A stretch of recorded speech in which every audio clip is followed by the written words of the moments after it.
গপ্প সাথে সাথে কাজটা ভালো লাগে। গত রাতে কালকে 12টার দিকে কৃষ্ণ ফোন দিতে যে ভাই এলা সিরিয়াল হবে সুদ গাইতে মানে কি বলে রাতে 9টার সময় আছে। ঠিক আছে, আচ্ছা ঠিক আছে। এই এখন আমরা ফাঁস খুঁজতেছি যে কোনে পাওয়া যায় একটু কম দামে একটু সাশ্রয়ী ভালো কয় যে দেই যে এই যে 32 কাজ 32 নেই। হ্যাঁ, আদর্শ স্কুলের সামনে মিলে গেলাম, দেই একটা দোকান খোলা। তো গেলাম, কয় ভাই কখন হবো? এখন এটা পরেই হবো। তো ওটা শেষ হয়ে গেল, এক ছলেক নিয়ে এলো, মাথার মধ্যে কি জানি উঠছে, না গাইছে তো ছোট মাথা একবারে জিরো না গাইছে নাই গিয়ে ওই ছলেক নেড়ে টেড়ে করে দিতে। আর ছলের বাপ কয়া দিছে নাফি থেকে আগে যে তুমি এবার করে কাটো। আর ছলেক বলছে যে হাঁটো বসে নি, তাও নাফি দেওয়া কাটে দিয়ে কাটে। আর নাফি তো মুড়াবে কাটেছে, ছল কেছে আমিও বা কাটবো না ছলে বাপ তো আগে কয়া দিছে ওই মাথা নাগায় নেই আছে। এই বসার আগে কইছে ভাই ওই মাথা দেন আমাকে দেন না, আমি বললাম এটা করবো না। আচ্ছা ঠিক আছে ভাই, বড় মাথা নাগায় দি ভালো করে ওই মাথা কাছে পড়িয়ে খেলা মারছে, জিরো এসে টান লাগছে গেলে। হ্যাঁ, জিরো টান লাগছে, ওই তো জিরো কাউন্ট দিয়ে কি হলো ভাই, খুব আফসোস।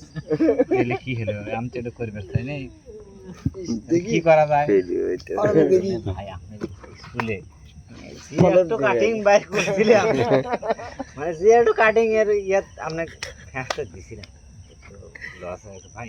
তারপরে আমি মিল করে দিতেছি। এখন নাফিদ ভাবতেছে মিল করার কথা, আর এই ভাবতেছে মানুষজন যে আমাকে জিজ্ঞাসা করবো, আমি জবাবটা দেবো। ঠিক আছে,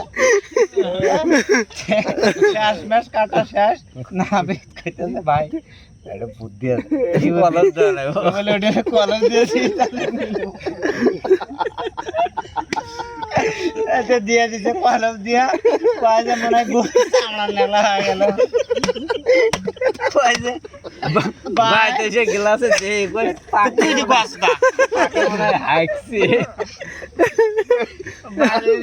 মনে হয় হাইকছে। আবার না দিয়া সাবান ভরে বাথরুম ডললাম, ডলে তুললাম।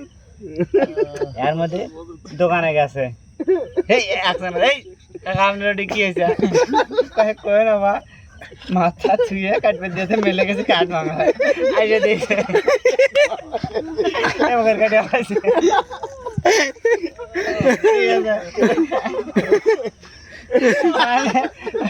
জেনুইন উত্তর তো খুঁজে বানায়, মানে খালি বহুত বুদ্ধি।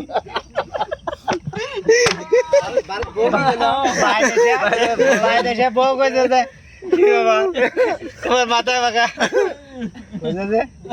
এই যে আর আগে ছলেক চুল কেটে নিয়েছিলাম, আর ওবি ফাইন করে চুল কেটে নিয়েছিলাম, ওবি ভূত দেয়। আমি না বেরোলে খুদ করে নিয়েছি,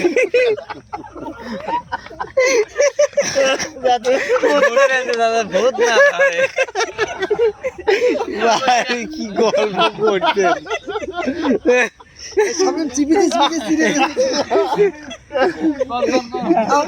আমার দেখে ভালো না, দেখে ফাঁকে